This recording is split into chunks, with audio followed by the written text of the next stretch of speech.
அருமையானவர்களே, இந்த நாளிலும் அவனுடைய வார்த்தை நான் இடத்திலே கொண்டிருக்கிறேன். கர்த்தரால் சொல்லப்பட்டவைகள் நிறைவேறும் மாதம். தேவனால் கூடாத காரியம் ஒன்றும் இல்லை. ஆமென். அப்ப கர்த்தர் உங்களுக்கு என்ன சொன்னாரோ, கர்த்தர் உங்களுக்கு என்னென்னலாம் சொன்னாரோ அதெல்லாம் நிறைவேறுகிற மாதம் இந்த மாதம்.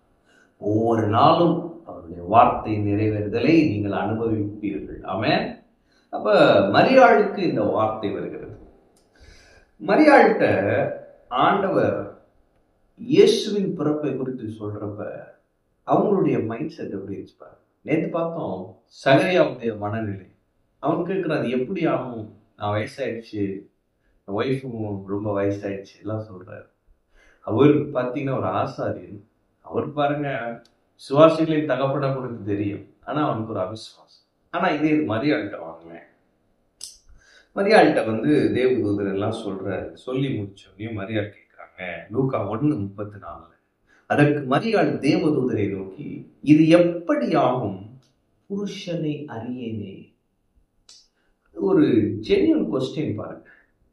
சூப்பர் நேச்சுரல்லாம் ஓகே தான், ஆனா ஆண்டவர் சில நியதியை வைத்திருக்கிறார், சில பிரின்சிபிள் இது இப்படிதான் அப்படின்னு வச்சிருக்கிறாரு. ஆனா நீங்க சொல்றீங்க, நான் இது எப்படி நடக்கும், ஏன்னா நான் புருஷனை அறியேனே.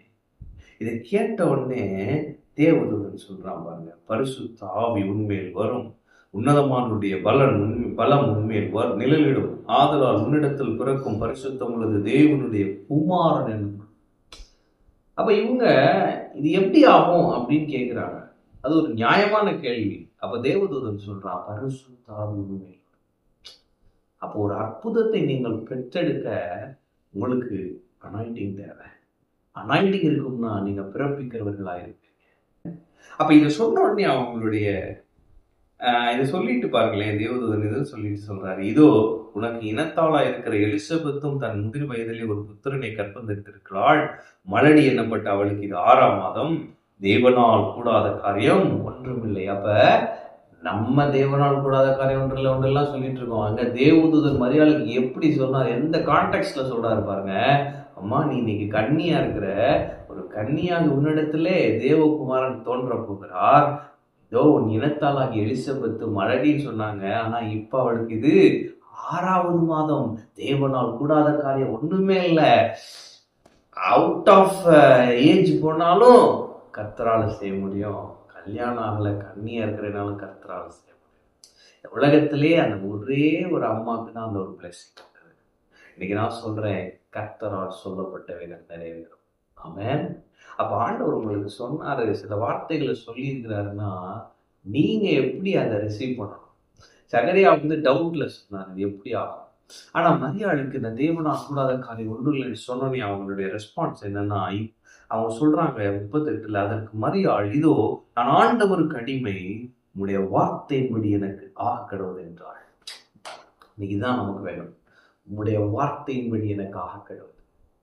ஆண்டவரே, நீங்க என்னை கொண்டு என்னென்னலாம் செய்ய போறேன்னு சொல்லியிருக்கிறீங்க, அதெல்லாம் நம்ப கூட என்னால முடியல, ஆனாலும் நான் உங்களுடைய அடிமை, உங்களுடைய வார்த்தையின்படி எனக்கு ஆகக்கடவுள், உங்களுடைய வார்த்தையின்படி எனக்கு ஆகக்கடவுள்.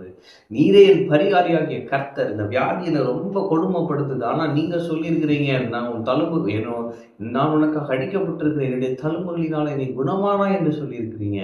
உங்களுடைய வார்த்தையின்படி எனக்கு ஆகக்கடவுள். ஆனா நீங்க ஜாதிகளுக்கு கடன் கொடுப்பேன்னு சொல்லியிருக்கிறீங்க, ஆனா நான் கடன்ல இருக்கிறேன், நான் விசுவாசிக்கிறேன், உங்களுடைய வார்த்தையின்படி எனக்கு ஆகக்கடவுள். ஆமென்.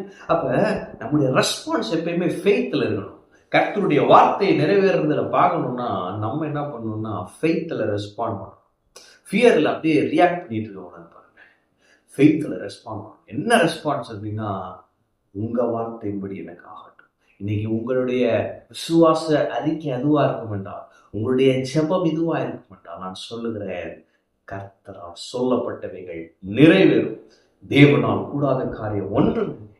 நாம் சொல்லுவோம் ஆண்டவரிடத்தில், ஆண்டவரே, உம்முடைய வார்த்தையின்படி எனக்கு ஆகக்கூடாது.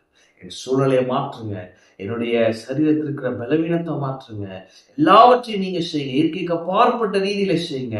நான் இதை மட்டும் சொல்றேன், நான் உங்களுடைய பிள்ளை, உங்களுடைய வார்த்தையின்படி எனக்கு ஆகட்டும். நீ சொன்னவைகள் என் வாழ்க்கையில் நிச்சயம் நிறைவேறும் என்று நம்புகிறேன். என்று சொல்லப்பட்டவைகள் நிறைவேறுதலை நான் அனுபவித்தே தீருவேன்.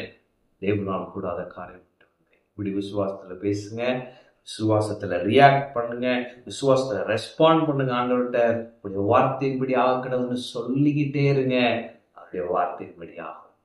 கர்த்தரால் சொல்லப்பட்டவர்கள் உங்களுக்கு நிச்சயம் இன்று நிறைவேறும். அவருடைய வார்த்தை நிறைவேறுதலை இங்கு அனுபவிப்பீர்கள். ஆமென். கர்த்தர் உங்களோடு இருக்கிறார். கர்த்தரை ஆசீர்வதிப்பார்.